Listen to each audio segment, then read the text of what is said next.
All right, we're back again to talk about the questions you should be asking franchisees. We went through a couple categories before today's episode of What's Your Next. Today, we're going to be covering expectations.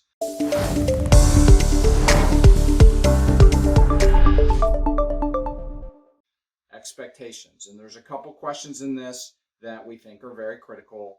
What we did in our previous episodes, I'm going to ask Stacey to elaborate on this question, maybe give an example and why we believe this is so important that you get this information during your due diligence phase of evaluating a franchise. So Stacey, let's go ahead. Question number 1. Are you ready? Ready. It's a tough one, all right? Okay. Did your due diligence prepare you for the business? And if not, what surprised you? Oh, that's a really good question, Dave. Yeah, that's a good one.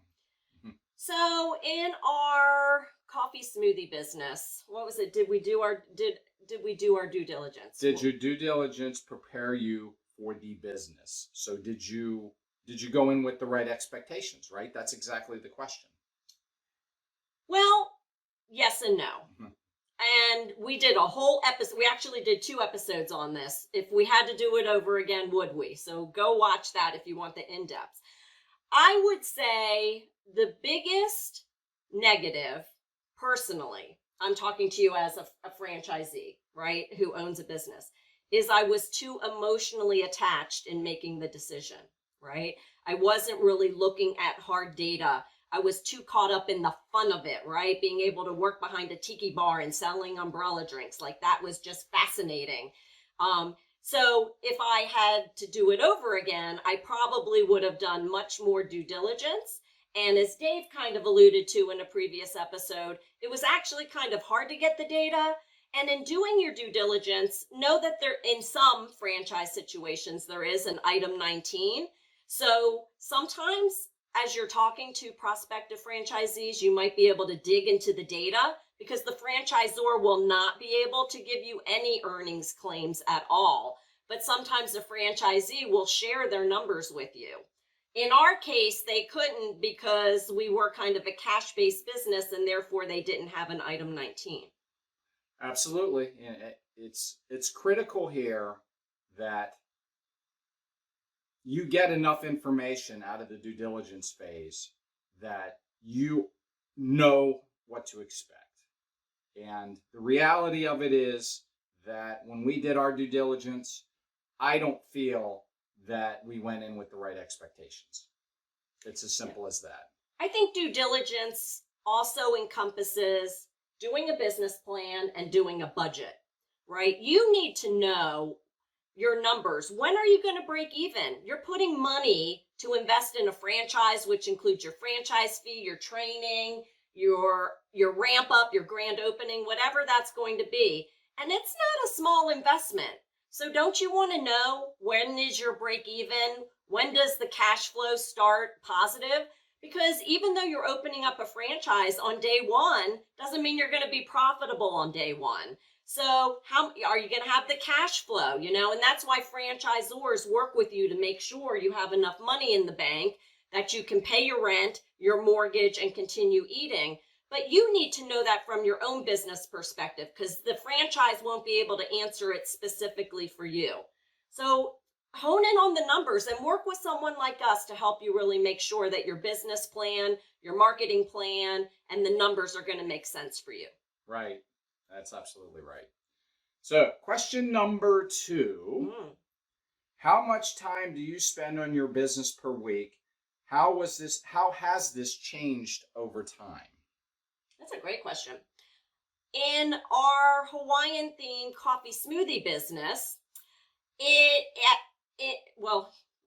answering it, in the beginning, I would say gung-ho, 40 plus hours a week because excited, eager, and Dave and I, we grew like gangbusters. So in our first year, we had 10 of these mobile tiki bars, all around the DC area. Now, in other franchise concepts, it's unlikely you're going to have 10 units open in a year, right? And so every franchise is going to be different because some, if you're doing like a brick and mortar Well, you may sign your franchise agreement, but you may not literally be opening up to 6 months, a year, sometimes 2 years down the road until you find the right real estate, right? And so, how much time do you spend on your business is a great question to ask too, because is it an owner operator situation? And if so, are they working in the business or are they working on the business? Which means, do they have a management team in place? In our case, we hired a manager. So we had a manager running the day-to-day operations, and Dave and I were focused more on the marketing and the technology side of the business. But as you're talking to other franchisees, understand, are they full-time in the business? Are they part-time in the business? Do they have other gigs going on? A lot of times we work with candidates who actually own multiple businesses because they want to have a diversified stream of revenue in different kinds of businesses for the ebbs and flows of the economy. And or is this a passive income kind of play? And therefore you can get a sense of, okay, well, based on how long they've been in the business, are they happy in the business, and how much time and effort they're putting into the business, can also help you understand what tier they're in, right? Because if you talk to somebody who's only putting in a few hours a week, doesn't have a lot of positives to say about the franchise, wishes that they never did it, but yet they're on that bottom tier. We tell you to talk to people in all three tiers.